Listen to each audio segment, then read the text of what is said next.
des clients privés, c'est bien. Un client satisfait est la meilleure campagne de communication au monde. Un bouche à oreille positif peut littéralement transformer votre entreprise VTC. Et nous allons voir dans cette vidéo comment organiser votre service après-vente pour qu'il soit béton et pour créer de la rétention avec vos clients afin qu'ils réservent vos courses systématiquement chez vous. C'est parti!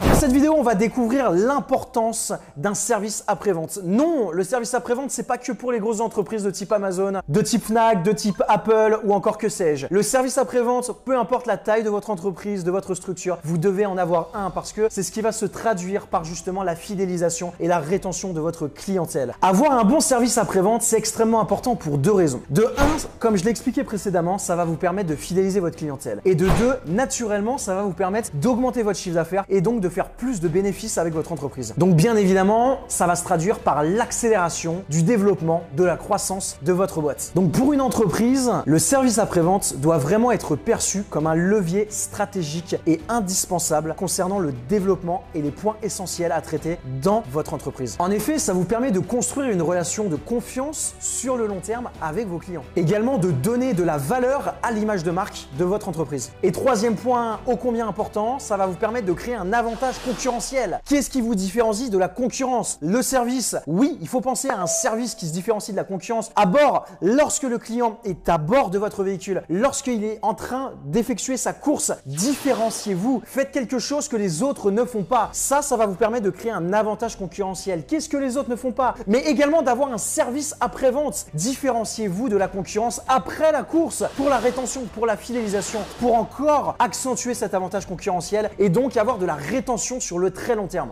Alors bien évidemment, avoir aucun service après-vente, ça fait l'effet inverse de manière extrêmement brutale et ça a un effet très néfaste pour votre entreprise parce que si vous avez aucun service après-vente et qu'il n'y a aucune manière de gérer par exemple les réclamations clients, j'en avais déjà parlé dans une vidéo, vous allez pouvoir voir notamment apparaître une fiche en haut ici ou là pour voir cette vidéo comment gérer les réclamations clients. Si vous n'avez pas de service après-vente qui soit optimisé et qualitatif, ça peut très clairement vous coûter très cher. Donc sans plus attendre, voici nos meilleurs conseils pour avoir une meilleure organisation concernant votre service après-vente. Donc déjà, première chose, partez du constat qu'un service après-vente est un centre de profit. Donc pourquoi c'est un centre de profit? Tout simplement parce que ça va générer de la valeur auprès de vos clients et non comme un coût comme la majorité des entreprises peuvent le voir. Elles se disent que non, la vente est faite, c'est terminé, il n'y aura pas de service après-vente, j'ai plus envie de me concentrer sur l'après-client, mais j'ai plutôt envie de me concentrer sur les prospects et l'acquisition de clients. C'est une erreur. Une stratégie pour faire un maximum de chiffre d'affaires et développer votre entreprise, un, c'est l'acquisition de clients, trouver des nouveaux clients bien évidemment, mais deux, c'est la rétention,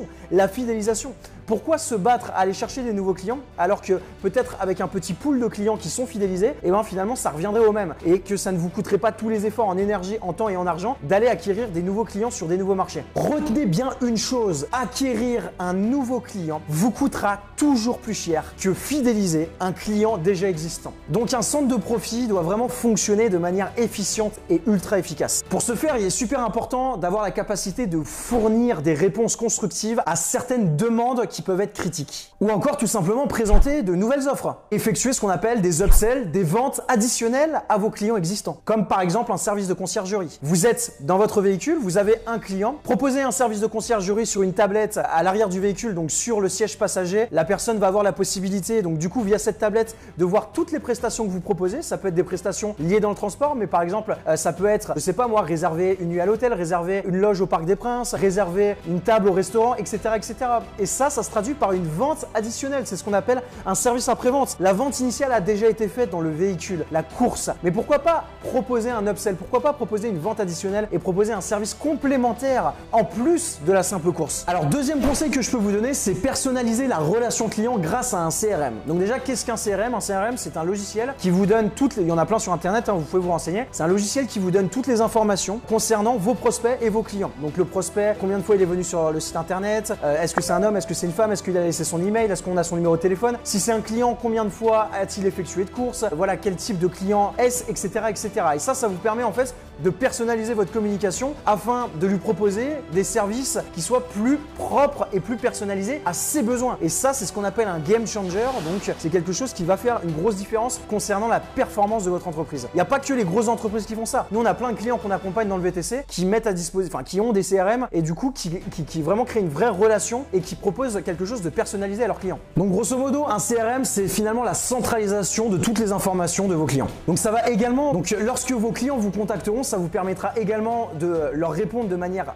rapide, efficace et de manière pertinente. Et ça, c'est important. Pourquoi? Parce que le client va se sentir valorisé si vous êtes voilà, professionnel, vous êtes réactif, etc., etc. Alors aujourd'hui, concrètement, si vous n'avez pas de CRM, ça va être très compliqué de pouvoir vraiment gérer le service après-vente, de pouvoir offrir un service de qualité après la vente de vos clients et de pouvoir ainsi créer ce qu'on appelle de la rétention et de la fidélisation. C'est très compliqué sans ce type d'outil. Enfin, troisième conseil que je peux vous donner, c'est tout simplement de mesurer les actions de votre service après-vente. C'est important de comprendre une chose. Quand on met en place des actions, il faut savoir les analyser pour comprendre si elles sont pertinentes ou pas. Est-ce que concrètement, ça apporte de la valeur ajoutée? Est-ce que ça apporte de la performance? Est-ce que ça apporte de la croissance à l'entreprise? Mesurez systématiquement vos actions. Mais aujourd'hui, pour accompagner beaucoup d'entreprises, je peux vous dire que 90% des entreprises ne savent pas mesurer les indicateurs de performance essentiels quant au bon fonctionnement et au développement de l'entreprise. Donc ça veut dire que c'est important de mettre en place des actions et il faut savoir donc mesurer donc du coup les performances, mesurer les actions, les conséquences de tout ce que vous mettez en place, mais il faut savoir aussi mesurer les indicateurs clés, ce qu'on appelle les KPIs, les indicateurs clés de performance.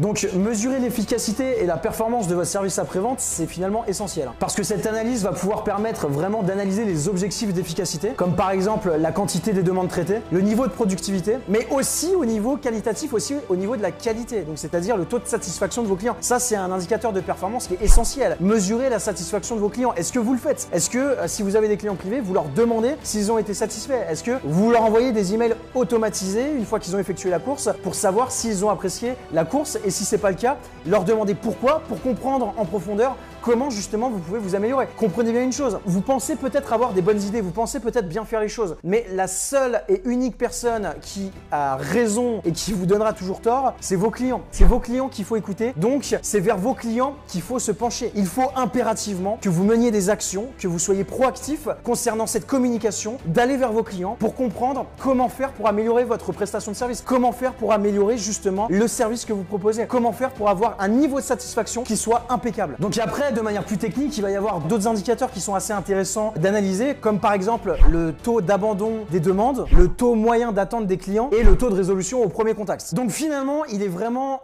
important, voire même indispensable, voilà, de penser sa stratégie service après-vente sur le long terme, dans un contexte où la relation client et l'expérience client deviennent aujourd'hui des critères absolument essentiels concernant la fidélisation et la rétention de potentiels clients. Donc voilà, j'espère que cette vidéo vous a plu. Si tu as envie de savoir grosso modo comment mettre en place tout ça, je t'ai parlé de CRM, voilà, je t'ai parlé de service après-vente, mais si tu sais pas par où commencer et si tu as envie de mettre ça en place pour ton entreprise ou ta future entreprise VTC, je t'invite à cliquer sur le lien dans la description. Je t'ai préparé une vidéo dans une formation offerte où je t'explique tout ça. On aura l'opportunité ensuite de s'appeler au téléphone pour t'expliquer comment faire si tu veux qu'on t'accompagne. Je te dis à bientôt dans une prochaine vidéo. Explose-moi la barre des pouces bleus si tu as kiffé cette vidéo. Abonne-toi. À bientôt. Ciao, ciao.